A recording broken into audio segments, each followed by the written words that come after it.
Assalamualaikum warahmatullahi wabarakatuh. Assalamualaikum warahmatullahi wabarakatuh. Di sini kita akan membahas tentang suku bunga perbankan.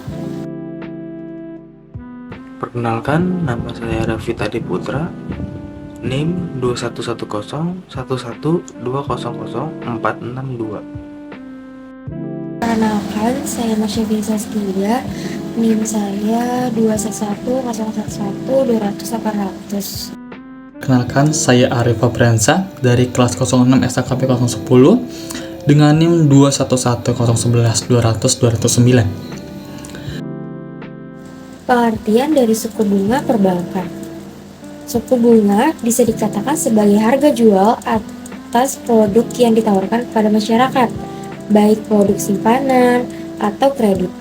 Tingkat suku bunga menjadi salah satu faktor penentu masyarakat ketika memilih produk suatu bank. Dan yang selanjutnya itu ada praktek perbankan, dikenal dua macam tingkat suku bunga. Yang A, tingkat suku bunga merupakan imbalan kompensasi yang diberikan kepada nasabah karena nasabah sudah mendapatkan dana di bank. Bunga simpanan akan dibayarkan kepada nasabah setiap bulan dengan cara ditransfer ke rekening tabungan, rekening giro, atau dikapitalisasi ke pokok simpanan deposito.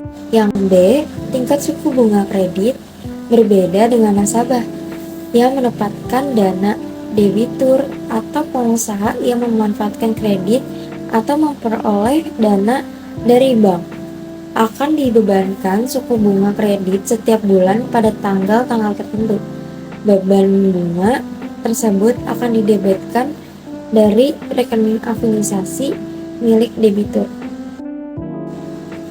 Kepada debitur, bank membukakan dua rekening, yaitu rekening pinjaman di mana informasi mengenai outstanding pinjaman bisa dilihat, dan rekening afiliasi, yaitu rekening giro atau tabungan di mana bank akan mendebit bunga kredit dari rekening-rekening tersebut. Bank sangat memperhatikan kedua jenis tingkat suku bunga tersebut karena akan mempengaruhi komponen biaya bank, yaitu biaya dana, dan pendapatan bank, yaitu pendapatan bunga. Bunga produk simpanan akan menjadi biaya dana buat bank, dan bunga kredit akan menjadi pendapatan bunga buat bank. Selanjutnya itu ada aset liabilitas kompeten atau ALCO, adalah komite yang membahas penentuan tingkat suku bunga dana dan bunga kredit bank. Salah satu komponen penentu tingkat suku bunga kredit adalah tingkat suku bunga simpanan. Bila tingkat suku bunga simpanan tinggi, maka secara otomatis tingkat suku bunga kredit akan ikut tinggi, dan demikian pula sebaliknya. Faktor penentu tingkat suku bunga. Yang pertama, tingkat suku bunga acuan Bank Indonesia. Salah satu bentuk kebijakan moneter Bank Indonesia adalah memperkuat efektivitas transmisi kebijakan moneter melalui pengaruhnya pada pergerakan suku bunga pasar uang dan suku bunga perbankan. Yang kedua, persaingan dalam menetapkan tingkat suku bunga simpanan dan kredit. ALCO sangat berhati-hati karena tingkat suku bunga simpanan yang ditawarkan harus optimal, yaitu tidak boleh terlalu rendah, karena akan menyebabkan nasabah produk simpanan berpindah ke bank lain yang menawarkan suku bunga simpanan yang lebih tinggi atau terlalu tinggi, karena akan menyebabkan tingkat suku bunga kredit menjadi mahal dan menyebabkan masyarakat tidak tertarik untuk mengajukan kredit. Yang ketiga, target laba yang diinginkan dalam menentukan tingkat suku bunga simpanan maupun kredit. ALCO akan mempertimbangkan terhadap pencapaian target. Hasil dari keputusan ALCO adalah antara lain kebijakan terkait. Yang pertama, tingkat suku bunga simpanan untuk produk giro, tabungan, dan deposito minimal untuk 1 bulan ke depan. Yang kedua, tingkat suku bunga pinjaman atau kredit. Yang ketiga, pemberian tingkat suku bunga khusus kepada nasabah deposan dan debitur serta kebijakan terkait kewenangan untuk mengeksekusi special rate tersebut. Faktor penentu suku bunga kredit. Yang pertama, suku bunga dasar kredit. Otoritas Jasa Keuangan mengatur perbankan dalam menentukan tingkat suku bunga kredit yang diberikan kepada masyarakat. 3 komponen pembentuk SBDK adalah 1. Besarnya keuntungan bank menetapkan dalam penyaluran kredit. Yang kedua, biaya overhead meliputi biaya gaji pegawai, biaya promosi, biaya pemasaran, biaya pendidikan dan pelatihan, biaya sewa, biaya penyusutan, harga tetap dan tidak tetap, serta biaya lainnya. Yang ketiga, harga pokok dana kredit terdiri dari biaya simpanan, biaya jasa, dan lainnya. Yang B, kedua, tingkat suku bunga simpanan. Tingkat suku bunga simpanan merupakan komponen utama dalam menentukan tingkat suku bunga kredit. Tingkat suku bunga simpanan menjadi biaya yang harus dikeluarkan oleh bank untuk mendapatkan dana atau simpanan dalam bentuk produk giro, tabungan maupun deposito. Yang C, biaya operasional. Bank memerlukan sarana dan prasarana untuk operasional perbankan seperti operasional kantor, cabang, kantor pusat, pengoperasian ATM, biaya gaji karyawan, biaya administrasi, biaya pemeliharaan, dan hal ini menimbulkan biaya operasional untuk bank. Yang D, premi risiko kredit dalam menjalankan bisnisnya. Tidak semua kredit yang diberikan kepada masyarakat bisa selesai dengan baik. Beberapa di antaranya bermasalah hingga macet atau terkandung risiko. Risiko ini terjadi karena disengaja oleh debitur maupun tidak disengaja.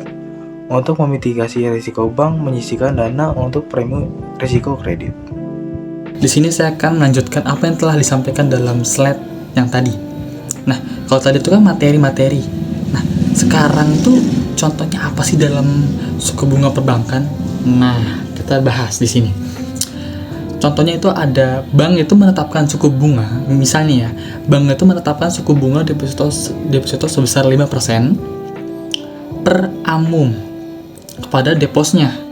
Nah, Bank Indonesia itu menetapkan giro wajib minimum atau GWM itu sebesar 5%. Nah, biaya overhead banknya itu adalah 3%, dan premi risiko kredit itu 1%, dan laba yang ditargetkan itu sebesar 2,5%, dan pajak tentunya 20%. Nah, pertanyaannya, berapa sih tingkat suku bunga yang ditetapkan oleh bank? Gitu kan. Nah, dalam mencari itu kita butuh sebuah rumus. Nah, rumusnya itu adalah biaya dana sama dengan tingkat suku bunga simpanan per 100% min GWM. Gimana? Oke. Biaya dana itu 5%, karena tadi udah deposito itu 5%. Selanjutnya, tingkat suku bunga simpanan itu 5,2%. Kita bulatkan menjadi 5. Habis itu, kita masukkan rumusnya, itu ada 100% dulu, itu udah dari rumus. Kita masukinnya GWM. GWM tadi dari Bank Indonesia itu menetapkan sebesar 5%. Oke. Nah, kita masukin tuh total biaya dana itu kan tadi kita 5%. Nah, biaya operasi itu kita 3%. Nah, itu kita tambah. Nah, sama dengan 8%. Habis itu kita tambah lagi dengan premi risiko kredit. Tadi itu 1%. Habis itu kita tambah lagi, itu menjadi 9%. Nah, kita tambah lagi yang terakhir itu menjadi laba yang diinginkan. Laba yang diinginkan targetkan itu sebesar 2,5%, sorry. Kita tambah yang tadi 9 ditambah 2,5% itu menjadi 11,5%. Nah, itu adalah tingkat suku bunga kredit yang ditetapkan oleh bank. Kenapa ditambah? Karena itu kita mau meningkatkan tingkat suku bunga. Jadi, dalam rumusnya itu kita ditambah seperti itu. Nah, ada perhitungan lanjutan, yaitu bukan lanjutan, sebenarnya ada perhitungan beberapa. Pertama itu ada perhitungan anuitas sama perhitungan flat. Nah, kalau perhitungan anuitas ini kita simulasi. Kita mau ngambil barang seharga 5 juta rupiah. Ini kita ngambil 5 juta ya, karena nggak terlalu gede, nggak terlalu kecil. Nah, kita mau ngambil tendernya nih 12 bulan, selama 12 bulan 1 tahun kan. Nah, kita itu suku bunganya itu 1,5%. Maka kita pakai rumus lagi. Jumlah angsuran sama dengan plafon kali suku bunga kali 1/1 min 1 buka kurung 1 plus suku bunga pangkat jangka waktu. Gimana? Nah, gini. Praformnya itu tadi kita mau ngambil tadi yang harga 5 juta. Kita masukin 5 juta. Udah, suku bunganya yang kita dapatkan itu adalah 1,5%. Kita masukin 1,5%. Kita kali. Habis itu kita masukin rumusnya. 1/1 min buka kurung 1/1 buka kurung plus suku bunga. Nah, suku bunga tadi itu dapat 1,5%. Kita masukin 1,5% dan kita pangkatkan menjadi kita pangkatkan 12 karena kita ngambil tenornya itu 12. Nah, habis itu kita tambahin dulu yang dalam kurung yang 1 plus 1,5%. Oke? Kita ini dulu ke pangkatnya 12. Nah, dapat hasil 1,2. Nah, dari 1,2 itu kita bagi lagi. 1 bagi 1,020 itu sama dengan hasilnya 1 min 0,1 min 0,84. Kenapa? Kan 1 karena 1 kali 1 kali 1 kali 1 gitu.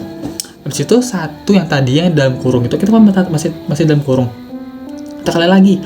1 dikurang 0,84 gitu. Jadi hasilnya 0,16 gitu. Habis itu kita kalikan supaya dia atau kita bagi supaya kurungnya itu hilang. Oke, jadi hasilnya itu 6,61. Nah, karena kita udah dapat di rumusnya itu tadi, kita masukin ke perjumlahan tadi. Karena kita udah dapat dari rumusnya itu 6,11, kita masukin 5 juta dikali 1,5% dikali 6,11 yang tadi telah kita cari. Hasilnya itu 458.400. Nah, jadi kita setiap bulan itu menyetorkan sebesar 458.400 rupiah selama 1 tahun, yaitu 12 bulan tenornya, seperti itu. Ada yang masih lebih gampang? Ada. Ini perhitungan flat plafon kredit. Nah, ini menurut saya paling gampang. Kenapa? Karena gini, kita simulasikan ngambil juga 5 juta karena tadi kita pakai soal 5 juta. Oke? Standarnya sama, kita samain. Karena biar untuk mempermudahnya aja. Nah, jangka waktunya itu 1 tahun. Terus suku bunganya itu 1% flat per bulan. Itu yang bedanya. Terus habis itu, makanya kewajiban, rumusnya ini kewajiban per jumlah angsuran. Terus angsuran itu sama dengan angsuran pokok plus angsuran bunga. Sehingga angsuran per bulannya itu kita masukin nih. Yang angkanya ke rumus. 5 juta kita angsuran pokoknya.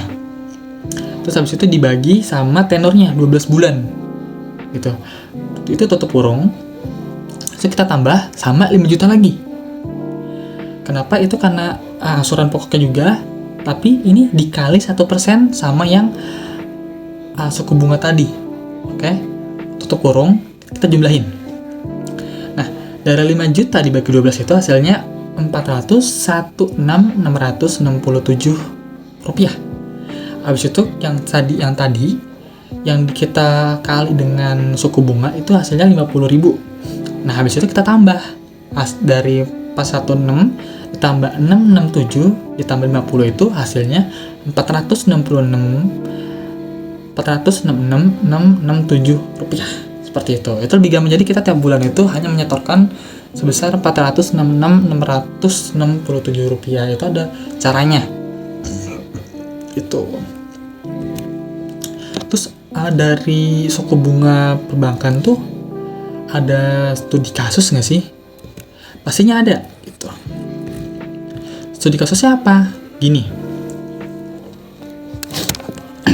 Kita pindah dulu biar lebih enak aja. Nah, misal kita punya pilihan studi kasusnya itu bank itu dihadapkan dari berbagai pilihan. Dihadapkan dari berbagai pilihan untuk menentukan suku bunga kredit. Gitu. Dilema ini bank nih. Terus bank itu ingin meningkatkan probabilitasnya itu dari suku bunga. Nah, habis itu di sisi lain bank itu juga ingin menjaga hubungan baik antar nasabah dengan mendorong pertumbuhan kredit. Nah, pusingnya tuh banget tuh, dilema tuh. Dia ingin menaikkan probabilitas suku kredit, tapi dia juga nggak mau hubungan antara nasabah itu rusak. Bagaimana caranya? Gini caranya jawabannya. Gini, bank itu punya 3 pilihan. Pertama, bank itu harus menganalisis resiko kredit secara menyeluruh. Oke, untuk menentukan suku bunga kredit yang tepat. Maksudnya apa sih? Nah, maksudnya bank itu harus menganalisis. Misal dia ingin menaikkan probabilitas suku bunga yang tadi jadi 5%, misal naik ke 6%. Nah, kita analisis dari resiko kita naikin ini, seberapa pengaruh itu untuk nasabah, begitu. Kedua, itu bank itu dapat menawarkan suku bunga kredit yang berbeda-beda berdasarkan profil resiko nasabah. Kenapa gitu? Karena setiap nasabah itu keuangannya itu berbeda. Gitu, misal ada klien A, dia ingin dikasih dengan suku bunga itu kredit 5% gitu, atau 20% dan 20% si A. Terus si B ini 10%, si C ini 5% gitu. Nah, ini masuk ke langkah yang ketiga. Gimana? Bank dapat memberi solusi kredit yang fleksibel kepada nasabah. Gitu. Karena bank itu sudah menganalisis suku bunga kreditnya tadi, habis itu bank itu menawarkan nih, habis dia menganalisis yang berbeda-beda suku bunganya berdasarkan profil nasabah. Oke. Misal si A nih gajinya 15 juta, suku bunganya 20%. Nah, bank itu memberikan fleksibel kredit kepada nasabahnya. Misal tenornya jadi 5 tahun gitu. Terus yang si B nih dia dapat yang 15% atau 10% gitu kan. Terus dikasih tenor itu misal 2 tahun atau 3 tahun gitu. Terus si yang C-nya nih dapat 5% karena paling ringan ibarat. Itu dapat yang 1 tahun gitu. Itu jadi jawabannya itu bank itu harus menganalisis pertama. Kedua itu bank itu harus menawarkan resiko suku bunga yang berbeda-beda sesuai dengan profil nasabah gitu. Kalau misalkan si B ini enggak apa-apa, tapi si analisisnya ini harus benar gitu. Terus habis itu bank itu setelah itu dari dua langkah ini memberikan solusi kredit fleksibel pada nasabah dengan cara tenornya itu mau dibanyakin supaya lebih ringan atau lebih fleksibel dari nasabah untuk membayar, atau diperkecil supaya nasabah itu lebih cepat kelar itu. Jadi si bank itu bisa meningkatkan probabilitas suku bunga tadi dan dia tetap menjaga hubungan baik dengan para nasabahnya gitu. Mungkin segitu aja dari pembahasan dari materi suku bunga kredit perbankan. Mohon maaf kalau misalkan kelompok kami ada salah kata. Akhir kalam, wassalamualaikum warahmatullahi wabarakatuh.